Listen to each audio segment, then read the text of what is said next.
I never thought I'd see my mother's name on a lawsuit, with my name right under it. The morning it happened, I was standing in my kitchen, holding a cup of coffee I wasn't even drinking anymore. My phone kept buzzing on the counter. One call after another, unknown numbers. Messages piling up. My chest felt tight, but I still had no idea why. Then I opened the email. The subject line was cold. Simple legal. Notice of legal action. Estate of Eleanor Hayes. My grandmother. And the person suing me. My own mother. For $6.8 million. I remember laughing at first. Not because it was funny, but because my brain refused to accept it. This had to be a mistake. Some kind of scam, a wrong name, a wrong email. But when I scrolled down, there it was. Her full name, her signature, her lawyer's letterhead. And one sentence that changed how I looked at family forever.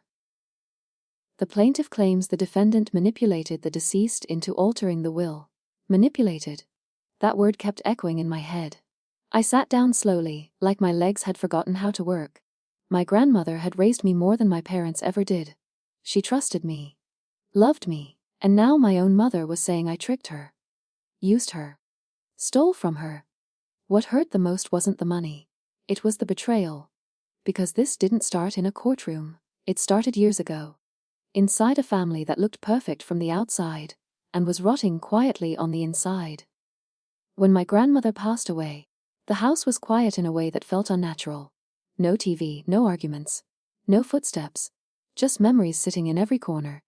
She was strong until the end, sharp mind, clear voice, no confusion, no weakness anyone could take advantage of. She owned businesses, properties, investments. She built everything from nothing. People respected her, not just because she was rich, but because she was fair. Before she died, she called me to her room. "I want you here," she said, "not later, now." I remember sitting beside her bed, holding her hand. She looked straight at me and said something I'll never forget. "When I'm gone, people will show you who they really are." At the time, I thought she meant strangers. I was wrong. Weeks later, the will was read. And that's when everything exploded. My mother was sitting across from me when the lawyer spoke the number. 6 to 8 million. Not all cash. Businesses. Property. And my name was the primary heir. The silence in that room wasn't normal. It wasn't grief. It wasn't shock. It was anger holding its breath. I looked at my mother. She wasn't crying. She wasn't surprised. She was staring at me. Hard. Like I had done something unforgivable. After the meeting. She didn't say goodbye. Didn't hug me. Didn't even look back. She just walked out. That was the moment I should have understood. This wasn't over. It was just beginning. At first, she didn't call. No messages. No explanation. Weeks then rumors started. Family members stopped answering my calls. Invitations disappeared. Conversations ended quickly when I entered rooms. Someone told me quietly, "Your mom says you planned this." Planned what? Loving my grandmother. Being there for her when others weren't. Then came the official letter. The lawsuit. She was claiming I controlled my grandmother. That I isolated her. That I convinced her to change the will. Every accusation felt like a knife, because it wasn't just false. It was calculated. She wasn't just fighting for money. She was trying to destroy my name. But what she didn't know, what she did never imagine, was that my grandmother had left behind something else. Something far more powerful than money. A secret. And a video that would make my mother drop everything. As I folded the lawsuit papers, my hands were shaking, but not from fear. From clarity. Because at that moment, I understood something very clearly. If my own mother was willing to lie in court, then the truth would have to come out the hard way. And when it did, nothing would ever be the same again. People think money changes families. That's not true. Money doesn't change anything. It only reveals what was already there.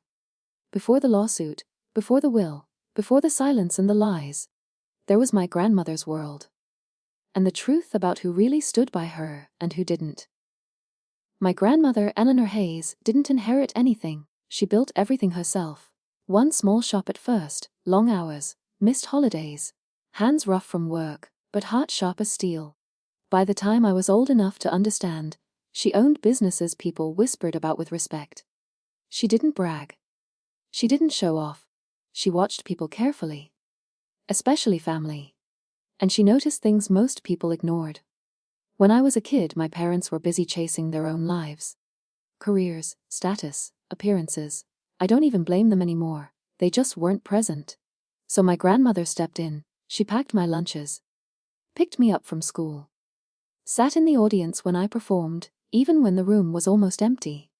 She listened, really listened, when I spoke. And my mother, she came around when it was convenient, birthdays, holidays, family photos. She smiled wide, hugged tight, told everyone how proud she was.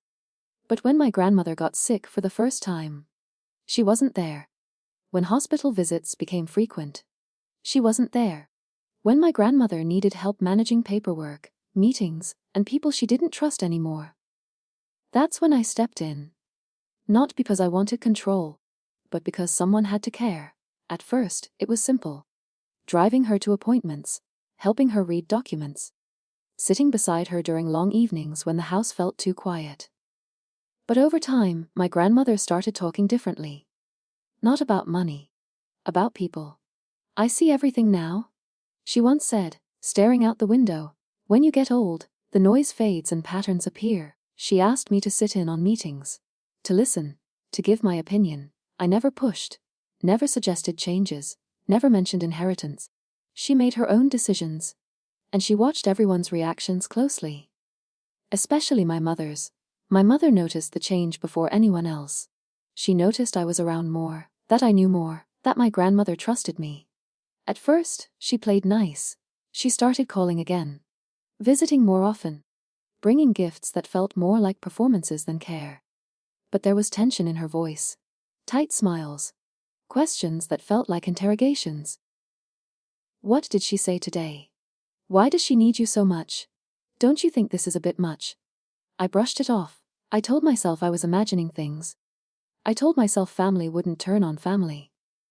That was my mistake. One night, after dinner at my grandmother's house, my mother pulled me aside. Her voice was low, controlled, dangerous in a quiet way. "You're getting very comfortable here," she said. I laughed nervously. "I'm just helping." She stepped closer. Helping or positioning? That word hit me hard. Positioning. As if love was a strategy, as if care was a move in a game. I told her she was being unfair. She smiled, but her eyes didn't. "Just remember," she said, "blood comes first." I didn't understand then. Now I do. Here's the truth no one wanted to say out loud. My grandmother didn't change her will suddenly. She did it slowly, carefully over time. She consulted lawyers, doctors, advisors. She documented everything. And she talked to me about it, not to ask permission, but to explain why. "I need someone who won't fold under pressure," she said. "Someone who won't be bullied." I begged her not to create conflict. She squeezed my hand. "Conflict already exists," she replied. "You just don't see it yet." She was right. By the time she passed, my grandmother had already seen through the smiles, the fake concern, the sudden attention from people who had been absent for years. She left what she built to the person she trusted to protect it. And that choice lit a fire my mother had been holding back for a long time. A fire fed by jealousy, by entitlement, by the belief that she deserved everything, without earning any of it. But what she still didn't know was that my grandmother had planned for this exact reaction. She had seen the betrayal coming.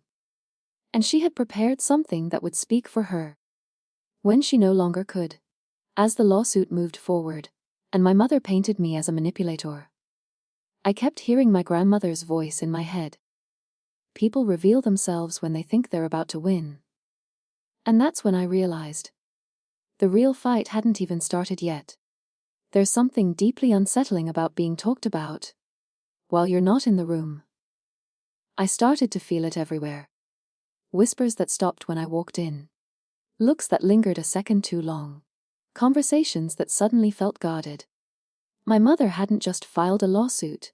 She had started a story. And once a story is released into the world, people don't wait for proof. They pick sides. According to my mother, I wasn't a loving grandchild. I was calculating. She told relatives that I isolated my grandmother, that I controlled her schedule, that I filtered who could see her. She said I spoke for her, decided for her, thought for her. The truth. My grandmother was sharper than anyone in that family. But the lie was more dramatic, and drama spreads faster than truth. Soon, extended family members stopped responding. Old friends went quiet. Even people I barely knew suddenly had opinions about my character. I wanted to scream. Instead, I stayed silent. Because reacting too fast would only prove the image she was painting. The worst part wasn't the accusations. It was how she used grief. She cried in public. Spoke about losing her mother twice. Said the will broke her heart. That she felt erased, betrayed. People felt sorry for her. No one asked where she had been during the long hospital nights. No one asked why my grandmother trusted me. They only saw a daughter claiming she'd been robbed. And a grandchild standing quietly holding everything. That silence made me look guilty. My lawyer warned me early. This won't stay private, he said. She's pushing this into the open for a reason. Court dates were scheduled, papers filed, statements prepared. But outside the courtroom, things got worse. A family friend called me one night. You should just give her something, they said. People are talking. This looks bad. Give her something. After she accused me of manipulation. After she questioned my integrity. After she turned my grandmother's final wishes into a public circus. No. But that decision came with a cost. There's a special kind of loneliness that comes from doing the right thing when it's unpopular. I was alone in a crowded room of opinions.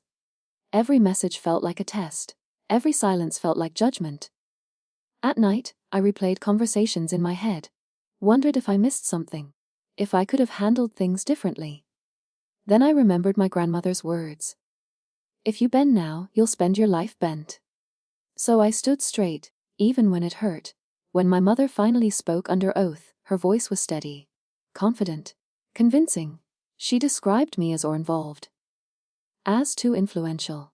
As someone who benefited emotionally and financially from my grandmother's dependency. She never once mentioned her own absence. Not once. Listening to her felt surreal. This was the woman who raised me. The woman who taught me right from wrong. And here she was, rewriting reality with perfect calm. That's when something inside me changed. Not into anger, into resolve. Up until then, I had been trying to explain.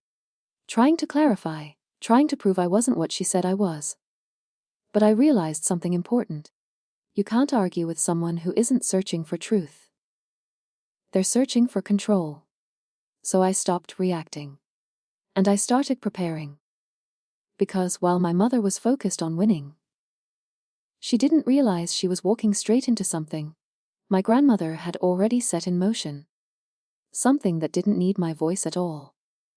As the court scheduled the next hearing, my lawyer leaned toward me and whispered, "Are you sure you don't want to reveal everything now?" I shook my head. "Not yet," I said. Because timing matters, and the truth hits hardest when the other side believes they've already won. I always believed there were limits. That no matter how angry someone was, no matter how desperate, there were lines you simply didn't cross. I was wrong. Because my mother didn't just want to win the case, she wanted to break me. The first sign came quietly. A colleague pulled me aside at work. His tone was careful, almost apologetic. "I don't know if this is true," he said. "But I thought you should know what's being said." My mother had contacted people outside the family. Work contacts, old acquaintances, even people who barely knew my grandmother.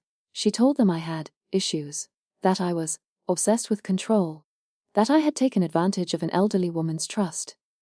This wasn't about inheritance anymore. This was character assassination, and it was working. Then came the claim that almost made me lose control. In one of her filings, my mother suggested my grandmother wasn't fully aware toward the end. That she was confused. That she didn't understand what she was signing. I stared at that page for a long time. My grandmother, who corrected lawyers, who challenged accountants, who remembered details others forgot. Reduced to a helpless figure just to serve a narrative. That wasn't just alive, it was disrespectful. And it dishonored everything she was. That night, I broke down for the first time. Not in public, not in front of lawyers alone. My mother didn't stop there. She sent me a message. Just one. You know this isn't what your grandmother would wanted. She wanted peace. Not this. I couldn't breathe reading it. Using my grandmother's memory as a weapon. That was the moment I realized something chilling. She wasn't confused. She wasn't grieving. She was strategic. And she believed emotional pressure would force me to give in. A few days later, my lawyer asked me to come in. There's something you need to see, he said. He slid a folder across the table. Inside were documents I had seen before but never fully examined. Notes, dates, signatures, and a separate envelope. This was included with the estate, he said. But it wasn't meant for court, it was meant for you. My hands trembled as I opened it. Inside was a handwritten note from my grandmother. Short, clear, direct. If you are reading this, it means Eleanor Hayes is no longer here to speak for herself. I swallowed hard. I expect resistance, especially from those who believe love equals entitlement. My chest tightened. Do not defend me with words. I have already defended myself. That's when my lawyer looked up and said something that changed the direction of everything. There's a recording, he said, quietly. Video. My grandmother had recorded something months before her passing. Not secretly. Not illegally. Intentionally. A clear voluntary message. Explaining her decisions, naming names, describing patterns of behavior, and most importantly, confirming her mental clarity. She anticipated this, my lawyer said. She anticipated her. I felt a strange mix of relief and rage. Relief that the truth existed. Rage that it had come to this. We could have ended it then. Filed the video. Shut everything down. Cleared my name. But something stopped me. Because clearing my name wasn't enough anymore. My mother hadn't just challenged a will. She had dragged my grandmother's dignity through the mud. She had lied under oath. She had tried to destroy my future. And she believed she was winning. I looked at my lawyer. Not yet, I said again. He raised an eyebrow. You're sure? I nodded. Let her go further, I said. Let her say everything she wants to say. Because the deeper someone digs into a lie, the harder the truth hits when it finally arrives.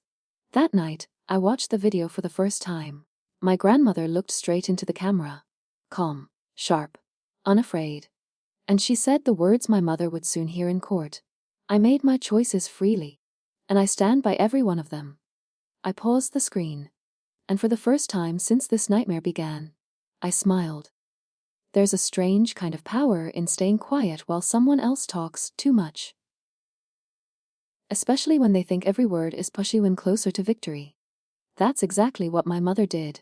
By the time the next hearing arrived, the tension was visible. Not just between us, but in the room itself. My mother walked in with confidence. Head high, shoulders back. She dressed for impact, calm, composed, convincing. She looked like someone who believed the ending was already written. I, on the other hand, said very little. And that silence worked against me. People whispered. Observers judged. Even the judge watched me closely. Silence can look like guilt if you don't understand the plan. My mother spoke at length. About losing her role. About being pushed aside. About a child who crossed boundaries. She described moments out of context. Conversations twisted just enough to sound believable. And every time she spoke, she added another detail. Another version, another claim. Her story kept growing. And with every addition, it became more fragile. Because lies don't stay still, they expand. Then she said it. Something small but fatal. She claimed my grandmother had asked her about changing the will. That she had expressed doubt. That she had hesitated. My lawyer didn't react. He just wrote it down. Because that claim directly contradicted the video. I felt my heartbeat slow. This was it. She didn't know it yet, but she had just sealed her own position. People ask me now why I didn't end it sooner. Why I didn't expose the truth immediately. Here's the reason. If I had revealed the video too early, it would have looked defensive. But if I revealed it after she fully committed to her lie, it would look undeniable. Timing turns truth into impact. And impact was the only thing that could stop her. Outside the courtroom, the narrative still favored her. Articles, conversations, side glances. I was painted as cold, distant, calculating. And I let it happen. Not because it didn't hurt, but because I knew something no one else did. This wasn't the climax yet. It was the calm before collapse. The night before the next major hearing, my lawyer called. "She's pushing for a settlement," he said. "She thinks you're cornered." I closed my eyes. "Tell her no," I said. There was a pause. "You're sure?" I thought of my grandmother's face on that screen. "I'm sure." Because once the truth came out, there would be no negotiating.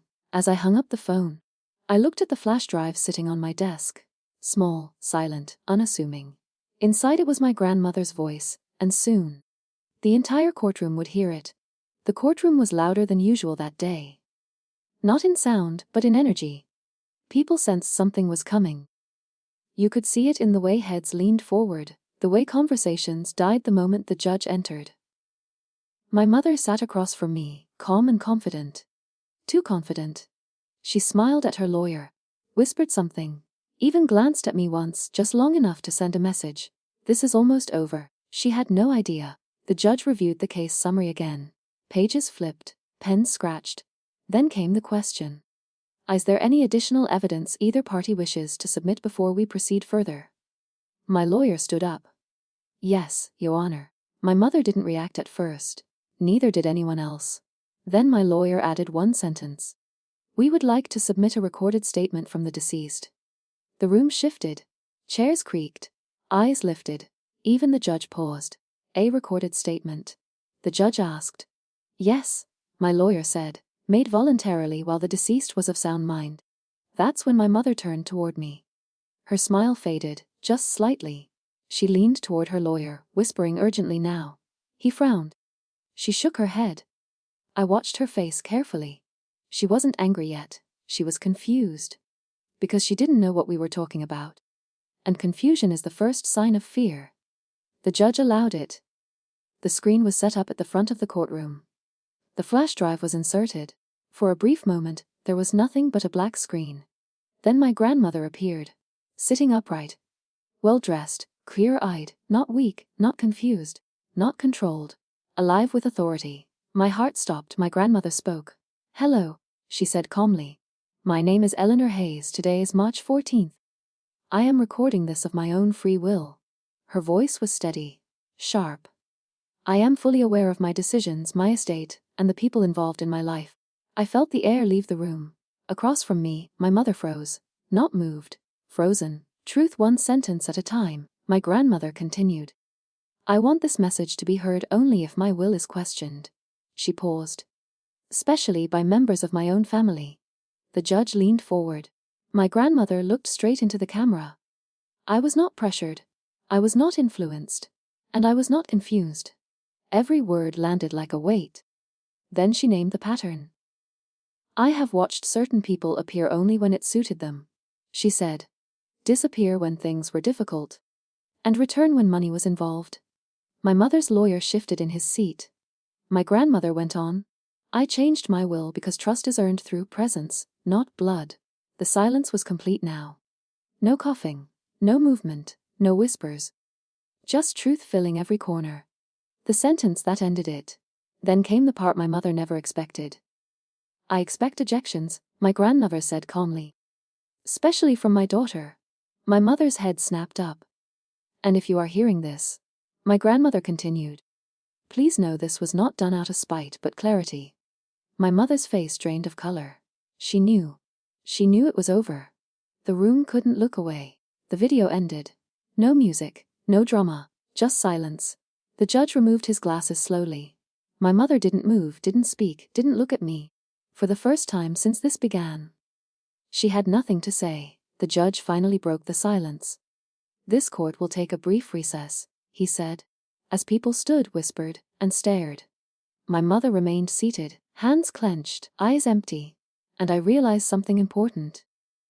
The truth didn't just challenge her case. It destroyed the story she had built her entire fight on. When the court came back into session, the room felt different. Heavier, quieter. Like everyone knew they were about to witness an ending. My mother finally saw an ending. But the confidence she once carried was gone.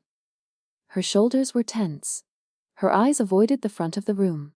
The judge looked down at his notes for a long moment. Then he looked directly at her.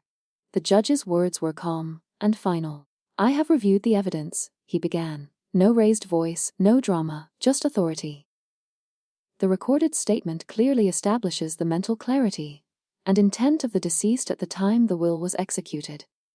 My mother's lawyer opened his mouth, then closed it. There was nothing to interrupt. The court also notes, the judge continued, multiple inconsistencies in the plaintiff's testimony. My heart pounded, but my face stayed still. The plaintiff claimed uncertainty on the part of the deceased. He said, flipping a page.